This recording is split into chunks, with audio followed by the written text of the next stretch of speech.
Ladies and gentlemen, let's start by understanding something profound. Solitude is not the same as loneliness. To be alone does not mean to be abandoned or in lack. The nature of being alone is often misunderstood. It is a state of being that carries with it an immense potential for freedom and growth. When we are alone, we are not bound by the judgments, expectations, or demands of others. We are free, for a brief moment, to truly be ourselves. Embrace of solitude. Solitude is not a condition to be feared or avoided, but rather a space to be embraced. In our world, we often view being alone as a void to be filled, a deficiency that needs remedying. We rush to fill every gap with distractions, with noise, with the company of others, as if the mere absence of external presence is something to be feared. But what if we stopped seeing solitude as an emptiness, and instead saw it as an opportunity, an invitation to reconnect with the essence of who we are? In the quiet moments when we are alone, there is no need to perform, to act, or to meet the expectations of anyone else. We can simply be. It is in these moments, free from the pressure to conform or to satisfy others, that we can begin to hear the true voice within ourselves. This is where the most profound discovery occurs.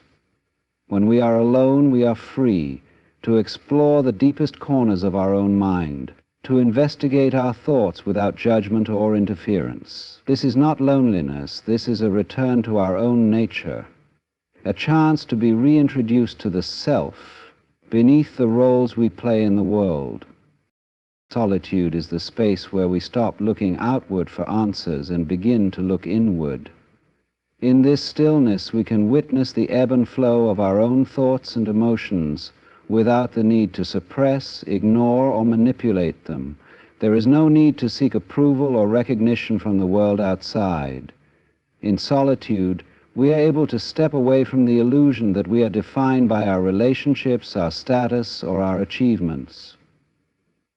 God says, "I am of nothing in myself, begin, I am, and the world is the display of my depths, the difference, the importance, the individuality."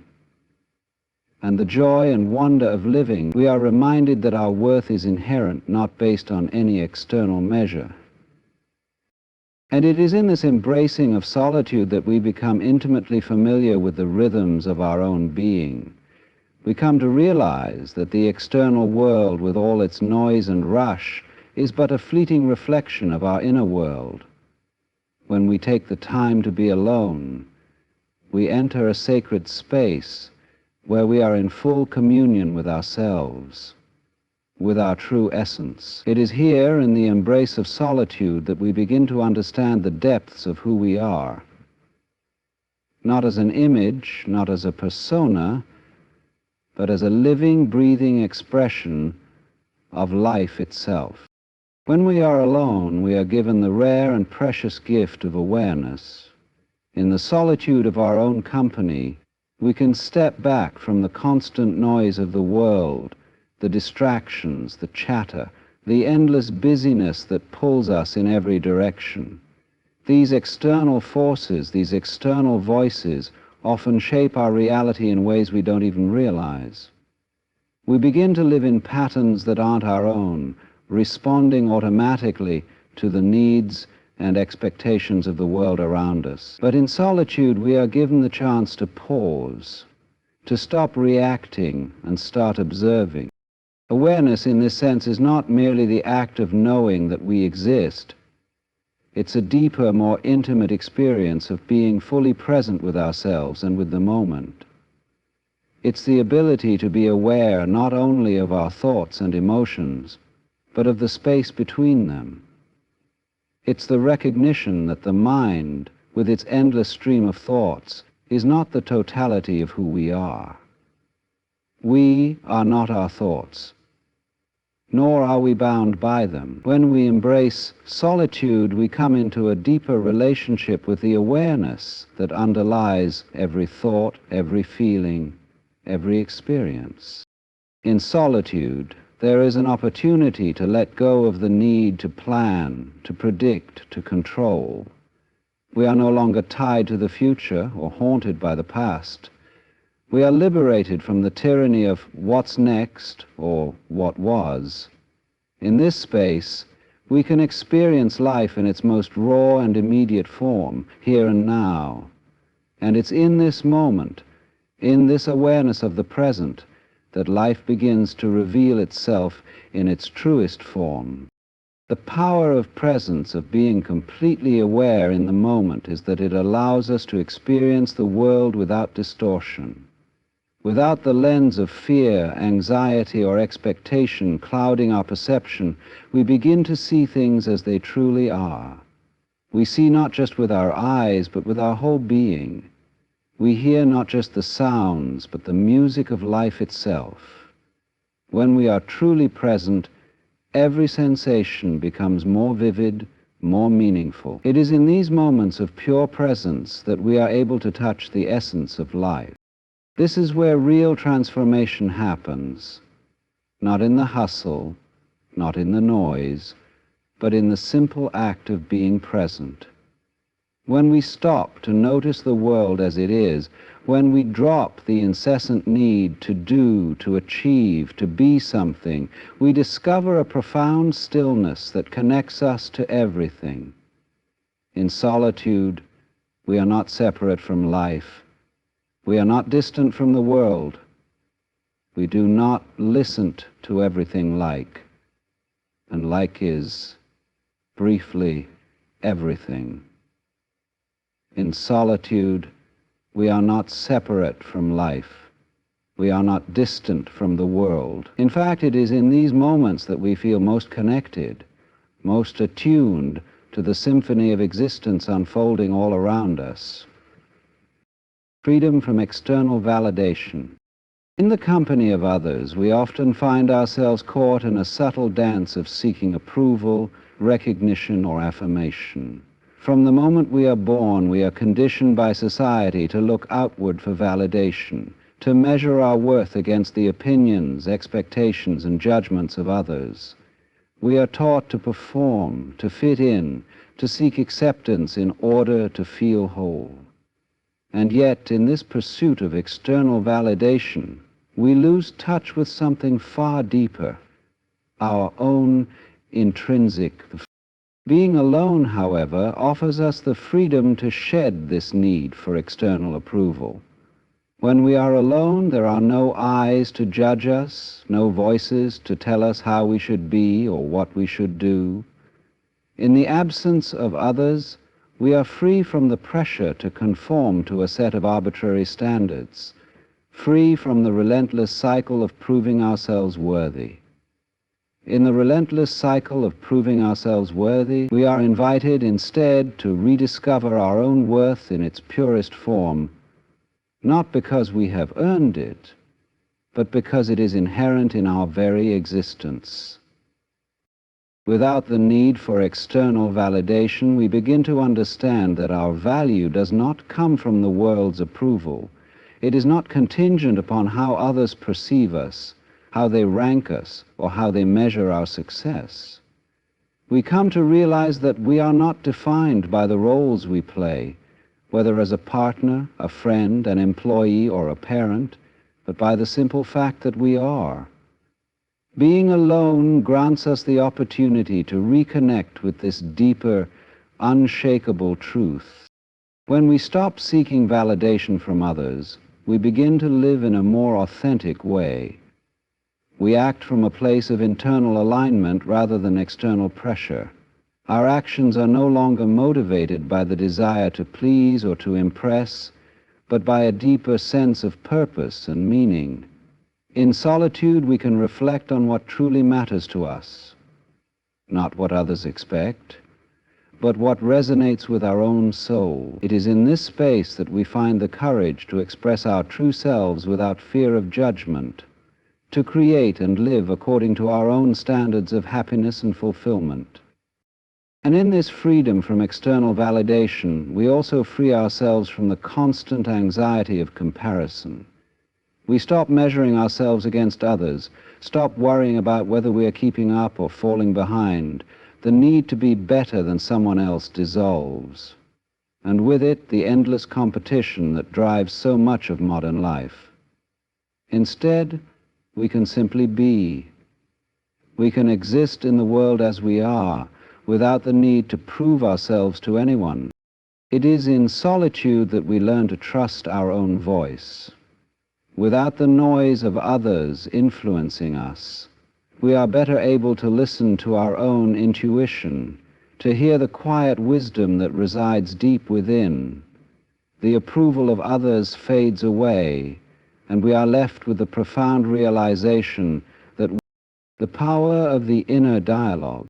When we are alone, we find ourselves in conversation, not with others, but with ourselves. This dialogue is one of the most powerful tools we have, though we often overlook it in our everyday lives. In the noise and rush of society, it is easy to become disconnected from this inner conversation, as the world around us demands our attention. But in solitude, when the distractions fade and the external world falls away, the inner dialogue emerges, and it is here in this quiet space that we have the chance to listen, reflect, and truly understand ourselves. This dialogue is not merely a stream of thoughts running through our minds. It is the profound conversation between our conscious mind and the deeper, often overlooked layers of our being. It is the point where our rational thoughts meet our emotions, our instincts, our fears, and our desires. The power of this inner dialogue lies in its ability to illuminate what is hidden, to bring to the surface the truths we often bury under layers of busyness and distraction. When we allow ourselves the time and space to listen, we hear not just the surface-level chatter, but the deeper undercurrents that shape our lives. In solitude, we begin to hear our own voice more clearly. It is as though we have been silencing ourselves for so long in order to listen to the voices of others, to seek guidance and opinions from the outside world.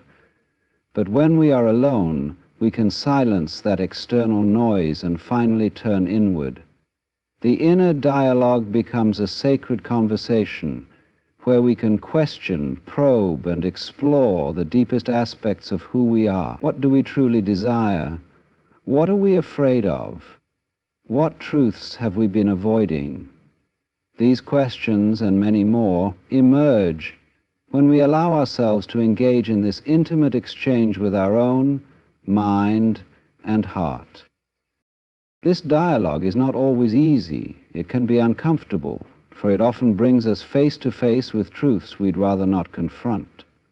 It reveals the parts of ourselves that we have been hiding from, the parts we fear or dislike. But it is precisely in this discomfort that growth occurs. The inner dialogue is not about finding easy answers. It is about exploring the complexity of our existence and understanding ourselves on a deeper level. By facing the hard questions and the uncomfortable truths, we find clarity, we find wisdom, and we uncover the path that leads us toward our true potential. Moreover, this dialogue is not just a one-sided monologue. It is a conversation, a dynamic exchange, where we listen, reflect, and then respond. It is in this ongoing process of reflection and response that we gain insight and wisdom. It is through this dialogue that we begin to understand our motivations, our desires, and the deeper patterns that govern our lives. In moments of solitude, we can challenge our assumptions, question the stories we've told ourselves, and reshape the narratives that define us. The power of the inner dialogue is that it invites us to become our own teacher, our own guide.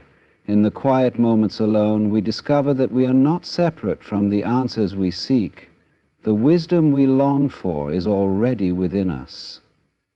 It is simply a matter of listening, paying attention, and allowing ourselves to speak to our own soul. This dialogue is the key to unlocking our true potential and living more authentically, with greater understanding and clarity. The paradox of being alone. At first glance, being alone might seem like an experience of separation, of disconnection from the world.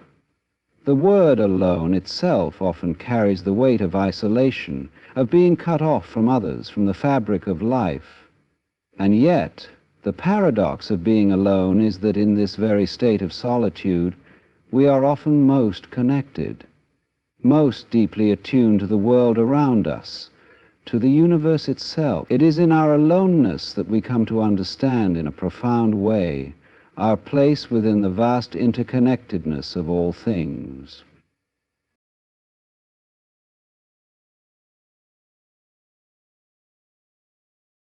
When we are alone, there is space to reflect, to tune in, to listen, not just to ourselves, but to the world in its entirety. In solitude, we cease to be so entangled in the surface-level interactions of everyday life, and we find ourselves drawn into a deeper rhythm.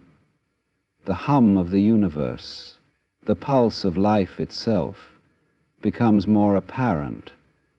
This is where the paradox lies. In our aloneness, we are never truly alone. We are inextricably bound to the world, to others, to the flow of life that moves through every living thing. Alone, we are often more aware of the subtle interconnectedness that defines our existence.